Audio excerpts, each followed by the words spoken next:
ವಾಗಿ ಮೊದಲನೆಯದಾಗಿ 517ನೇ ಈ ಒಂದು ಕೆಂಪೇಗೌಡ ಜಯಂತಿಯ ಶುಭಾಶಯವನ್ನು ನಾನು ಎಲ್ಲರಿಗೆ ತಿಳಿಸ್ತಾ, ಈ ಒಂದು ಕೆಂಪೇಗೌಡ ಜಯಂತಿಯ ಆಚರಣೆಯ ಒಂದು ವೇದಿಕೆಯಲ್ಲಿ ಅಧ್ಯಕ್ಷತೆಯನ್ನು ವಹಿಸಿರ್ತಕ್ಕಂಥ ತಾಲೂಕು ದಂಡಾಧಿಕಾರಿಗಳಾದಂಥ ಅನಂತ್ ಸರ್ ಅವರೇ ಮತ್ತು ನಮ್ಮ ಹಾಲು ಒಕ್ಕೂಟದ ನಿರ್ದೇಶಕರು, ಈ ಭಾಗದ ಮುಖಂಡರಾಗಿರ್ತಕ್ಕಂಥ SR ಗೌಡ್ರೆ ಮತ್ತು ತಾಲೂಕ್ ಪಂಚಾಯತಿ ಕಾರ್ಯನಿರ್ವಹಣಾ ಅಧಿಕಾರಿಗಳಾಗಿರ್ತಕ್ಕಂಥ ಹರೀಶ್ ರವರೇ ಮತ್ತು ನಗರಸಭೆಯ ಆಯುಕ್ತರಾಗಿರ್ತಕ್ಕಂಥ ನಮ್ಮ ರುದ್ರೇಶ್ ಸರ್ ಅವರೇ ಮತ್ತು ಹಿರಿಯ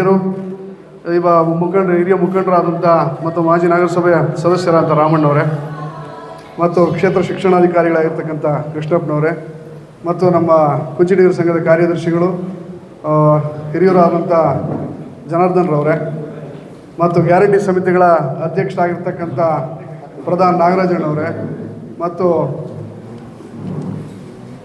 ಶಿಕ್ಷಣ ಸಂಸ್ಥೆಯ ಮಾಲೀಕರು ಗುರುಗಳಾದಂಥ ರಂಗನಾಥ್ ಸರ್ ಅವರೇ ಮತ್ತು ಇದೀಗ ತಾನೇ ನಮ್ಮ ಈ ಒಂದು ಕಾರ್ಯಕ್ರಮಕ್ಕೆ DYSP ಸರ್ ಆದಂಥ ಶೇಖರ್ ಸರ್ ಅವರೇ ಮತ್ತು ಎಲ್ಲ ಈ ಒಂದು ಕಾರ್ಯಕ್ರಮದಲ್ಲಿ ಅನೇಕ ಜನ ಗ್ರಾಮ ಪಂಚಾಯತಿ ಹಾಲಿ ಸದಸ್ಯರು, ಮಾಜಿ ಸದಸ್ಯರುಗಳು ಮತ್ತು ಎಲ್ಲ ಮುಖಂಡರುಗಳು, ಅನೇಕ ಜನ ಮುಖಂಡರುಗಳು ಇವತ್ತು ಈ ಒಂದು ಕಾರ್ಯಕ್ರಮದಲ್ಲಿದ್ದೀರಿ.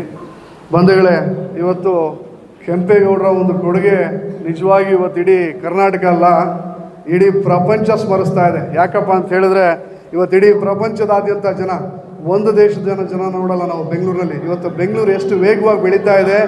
ಇವತ್ತು ಇಡೀ ಪ್ರಪಂಚದಲ್ಲಿ ಎಲ್ಲ ದೇಶಗಳಲ್ಲೂ ಹೋಲಿಸ್ಕೊಂಡ್ರು ಇವತ್ತು ಬೆಂಗಳೂರು ಇವತ್ತು ತನ್ನದೇ ಆದಂಥ ಒಂದು ಪ್ರಖ್ಯಾತಿಯನ್ನು ಹೊಂದಿದೆ. ಇವತ್ತು ಪ್ರಪಂಚದ ಎಲ್ಲ ದೇಶದ ಜನ ಬಂದು ಇವತ್ತು ನಮಗೆ ಬೆಂಗಳೂರಿನಲ್ಲಿ ಎಲ್ಲ ಭಾಷಿಕರು ಸಿಗ್ತಾರೆ. ಬಹುಶಃ ನಮಗೆ ಬೆಂಗಳೂರಿನವ್ರಿಗೆ ಏನಪ್ಪ ಒಂದು ಅದೃಷ್ಟ ಅಂತ ಹೇಳಿದ್ರೆ ಬೇರೆ ಬೇರೆ ಭಾಷೆಗಳನ್ನ ಕಲೀಲಿಕ್ಕೆ ನಮಗೊಂದು ಅವಕಾಶ. ಅದಕ್ಕೆ ಕಾರಣರು ಯಾರು? ಕೆಂಪೇಗೌಡರು.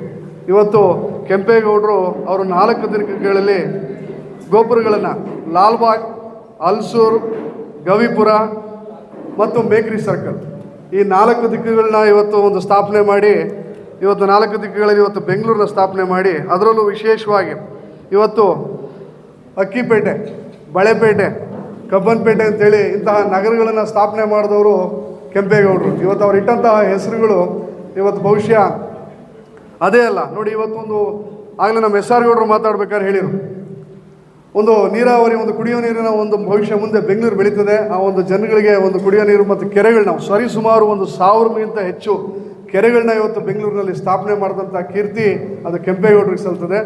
ಮತ್ತು ಅದೇ ಅಲ್ಲ, ನಾವಿವತ್ತು ಅವರ ಒಂದು ಜಯಂತಿಯನ್ನು ಆಚರಣೆ ಮಾಡಿದ್ವಿ. ಬಹುಶಃ ಇವತ್ತು ಅಂತಾರಾಷ್ಟ್ರೀಯ ಮಟ್ಟದಲ್ಲಿ ಇವತ್ತು ನಮ್ಮಲ್ಲಿ ಇವತ್ತು IT ಇರ್ಬೋದು, ಒಂದು ಉದ್ಯೋಗ ಇರ್ಬೋದು, ಇವತ್ತು ಬೇರೆ ಬೇರೆ ದೇಶದ ಜನ ಬಂದು ಇವತ್ತು ಬೆಂಗಳೂರಿನಲ್ಲಿ ಇವತ್ತು ಬಂಡವಾಳ ಹೂಡ್ತಿದ್ದಾರೆ ವ್ಯಾವಹಾರಿಕವಾಗಿ.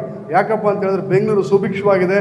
ಎಲ್ಲ ವರ್ಗದ ಜನರಿಗೂ, ಎಲ್ಲ ಧರ್ಮದ ಜನರಿಗೂ ಒಂದು ಜೀವನ ಮಾಡಲಿಕ್ಕೆ ಭಾಳ ಅತ್ಯಂತ ಅನುಕೂಲಕರವಾದಂಥ ಒಂದು ಬೆಂಗಳೂರು ನಗರ. ಇವತ್ತು ಬೆಂಗಳೂರು ಅಂತ ನಾವು ಹೇಳಿದ್ರೆ ಇವತ್ತಾಗಲೇ ತುಮಕೂರವರೆಗೂ ಬಂದಿದೆ, ಆ ಕಡೆ ನೋಡಿದ್ರೆ ಹಲ್ಸೂರ್ವರೆಗೂ ಹೋಗಿದೆ. ಇವತ್ತು ಎಷ್ಟು ಬೆಳೆದಿದೆ ಅಂತ ಹೇಳಿದ್ರೆ ಅದು ಹೇಳಲಿಕ್ಕೆ ಸಾಧ್ಯ ಇಲ್ಲ. ಇವತ್ತು ಅಂತಹ ಒಂದು ಕೊಡುಗೆಯನ್ನು ಕೊಟ್ಟಿರ್ತಕ್ಕಂಥ ಕೆಂಪೇಗೌಡರು ಇವತ್ತು ನಿಜವಾಗಿಯೂ ನಾವಿವತ್ತು ಇದೊಂದು ಕೆಂಪೇಗೌಡ ಜಯಂತಿ ಮಾಡೋದ್ರ ಮುಖ್ಯಂತರ ಅಲ್ಲ. ಈಗಾಗಲೇ SR ಗೌಡರು ಹೇಳಿದ್ರು, ಹೌದು, ನಾವು ಎಲ್ಲ ವರ್ಗದವರು ಸಹ, ಎಲ್ಲ ಧರ್ಮದ ಜನ ಇವತ್ತು ಜೀವನ ಮಾಡ್ತಾ ಇದ್ದೀವಿ ಬೆಂಗಳೂರು ನಗರದಲ್ಲಿ. ಇವತ್ತು ಎಲ್ಲ ವರ್ಗದ ಜನ, ಎಲ್ಲ ಧರ್ಮದ ಜನನೂ ಸಹ ಇವತ್ತು ನಾವು ಕೆಂಪೇಗೌಡರನ್ನ ಸ್ಮರಿಸ್ಕೋಬೇಕು. ಇಷ್ಟೇ. ಮತ್ತು ಅದೇ ಅಲ್ಲ, ನಾವು ಅವ್ರು ಯಾವ ರೀತಿ ಅವರು ಒಂದು ಜೀವನವನ್ನು ಮಾಡಿ ಹೋದ್ರು ನಾವು ಆ ರೀತಿಯಲ್ಲಿ ನಾವೂ ಸಹ ಅದನ್ನು ಮೈಗೂಡಿಸ್ಕೊಂಡು ನಾವೂ ಒಬ್ಬ ಜವಾಬ್ದಾರಿ ಪ್ರಜೆಗಳಾಗಿ ಅವರ ಒಂದು ಕೊಟ್ಟಂತಹ ಒಂದು ನಗರವನ್ನು ಇನ್ನೂ ಹೆಚ್ಚಿನ ಮಟ್ಟಕ್ಕೆ ನಾವೆಲ್ಲರೂ ಒಂದು ಸಂಸ್ಕಾರ, ಯಾಕಪ್ಪ ಅಂದರೆ ಭಾರತ ದೇಶ ಅಂತ ಹೇಳಿದ್ರೆ ಒಂದು ಸಂಸ್ಕಾರಕ್ಕೆ ಹೆಸರುವಾಸಿಯಾದಂಥ ದೇಶ. ಬಹುಶಃ ನಮ್ಮ ದೇಶದಲ್ಲಿ ಗುರು ಹಿರಿಯರನ್ನ ಗೌರವಿಸ್ತಕ್ಕಂಥದ್ದು ಮತ್ತು ನಮ್ಮಲ್ಲಿ ಆ ಒಂದು ದೇವಾಲಯಗಳಿರ್ಬೋದು, ಇಂತಹ ಒಂದು ಅನೇಕ ಇವತ್ತು ಬೆಂಗಳೂರನ್ನ ಇವತ್ತು ಕೊಟ್ಟು, ಮತ್ತು ಈಗಾಗಲೇ ನಮ್ಮ ರಂಗನಾಥ್ ಸರ್ ಹೇಳಿದ್ರು, ಇವತ್ತು ಅಂತಾರಾಷ್ಟ್ರೀಯ ನಿಲ್ದಾಣಕ್ಕೆ ಇವತ್ತು ಕೆಂಪೇಗೌಡರ ಹೆಸರಿಟ್ಟಿರ್ತಕ್ಕಂಥದ್ದು ಇವತ್ತು ಬಹುಶಃ ಅಂತಾರಾಷ್ಟ್ರೀಯ ಇದೇ ಅಲ್ಲ, ಇನ್ನು ಮುಂದೆ ಬರ್ತಕ್ಕಂತಹ ದಿನಗಳಲ್ಲಿ ಅಂತಹ ಒಂದು ಅನೇಕ ಒಂದು ಸ್ಥಳಗಳಿಗೆ ಅವ್ರನ್ನ ನಾಮಕರಣ ಮಾಡಬೇಕಾಗ್ತದೆ ಅನ್ನೋದು ನನ್ನ ಒಂದು ಅಭಿಪ್ರಾಯ. ಯಾಕಪ್ಪ ಅಂತಂದರೆ ಇಷ್ಟೊಂದೆಲ್ಲ ಕೊಡುಗೆ ಕೊಟ್ಟು ಇವತ್ತು ನಮ್ಮ ಒಂದು ರಾಜಧಾನಿನ ಇವತ್ತು ಅಷ್ಟು ಮಟ್ಟಿಗೆ ಸ್ಥಾಪನೆ ಮಾಡಿ ಅಷ್ಟು ಮಟ್ಟಿಗೆ ಪಾಯ ಹಾಕಿ ಹೋಗಿದ್ದಾರೆ. ಇವತ್ತು ಕೋಟಿಗಟ್ಟಲೆ ಆಗಿದೆ, ನಾಳೆಗೆ ಇನ್ನೂ ಎಷ್ಟಾಗುತ್ತೋ ಗೊತ್ತಿಲ್ಲ ಜನಸಂಖ್ಯೆ ಬೆಂಗಳೂರಲ್ಲಿ. ಆದ್ದರಿಂದ ನಾನು ಈ ಒಂದು ಕಾರ್ಯಕ್ರಮಕ್ಕೆ ನನ್ನ ಕರೆಸಿ ಒಂದು ಥೈರಾಯ್ಡ್ ಇದೆಯಾ, ದಪ್ಪ ಆಗ್ತಾ ಇದ್ದೀರಾ, ಥೈರಾಯ್ಡ್ನ ಹೇಗೆ ರಿವರ್ಸ್ ಮಾಡಬೇಕು ಅಂತ ಗೊತ್ತಾಗ್ತಾ ಇಲ್ವಾ? ಥೈರಾಯ್ಡ್ ಮೆಡಿಸಿನ್ಸ್ ತಗೊಂಡ್ ಅದ್ರ ಸೈಡ್ ಎಫೆಕ್ಟ್ಸ್ ಇಂದ ಇನ್ನಷ್ಟು ದಪ್ಪ ಆಗ್ತಾ ಇದ್ದೀರಾ? ಹಾಗಿದ್ರೆ ಇದಕ್ಕೆ solution Jeeni slim. Thyroid medicines ತಗೊಳ್ಳೋದ್ರಿಂದ ಥೈರಾಯ್ಡ್ ಹಾರ್ಮೋನ್ಸ್ ನ ಬ್ಯಾಲೆನ್ಸ್ ಮಾಡಬಹುದು, ಆದ್ರೆ ಥೈರಾಯ್ಡ್ ಅನ್ನ ರಿವರ್ಸ್ ಮಾಡೋದಕ್ಕಾಗೋದಿಲ್ಲ. ದಪ್ಪ ಆಗ್ತಿರೋದನ್ನ ಸಣ್ಣ ಆಗೋದಕ್ಕೂ ಸಹಿತ ನಮ್ ಜೀನಿ ಸ್ಲಿಮ್ ಹೆಲ್ಪ್ ಆಗುತ್ತೆ. ಥೈರಾಯ್ಡ್ ನ ರಿವರ್ಸ್ ಮಾಡಿ ಹೆಲ್ದಿಯಾಗಿ ಸಣ್ಣ ಆಗಿಡೋದಕ್ಕೆ ಜೀನಿ ಸ್ಲಿಮ್ ನಲ್ಲಿರುವಂತಹ ನ್ಯೂಟ್ರಿಯೆಂಟ್ಸ್ ದೇಹಕ್ಕೆ ಬಹಳಷ್ಟು ಹೆಲ್ಪ್ಫುಲ್. ಸೊ ಜೀನಿ ಸ್ಲಿಮ್ ನ ಯೂಸ್ ಮಾಡಿ ಆರೋಗ್ಯವಾಗಿರಿ, ಯಾಕಂದ್ರೆ ಆರೋಗ್ಯವೇ ಭಾಗ್ಯ. ನಿಮ್ಮ ಬಹುತೇಕ ಆರೋಗ್ಯ ಸಮಸ್ಯೆಗೆ ಗ್ಯಾಸ್ಟ್ರಿಕ್ ಕಾರಣ. ಗ್ಯಾಸ್ಟ್ರಿಕ್ ನಿಂದ ಮುಕ್ತಿ ಹೊಂದಿದ್ರೆ ನೀವು ಆರೋಗ್ಯವಾಗಿರ್ತೀರಾ.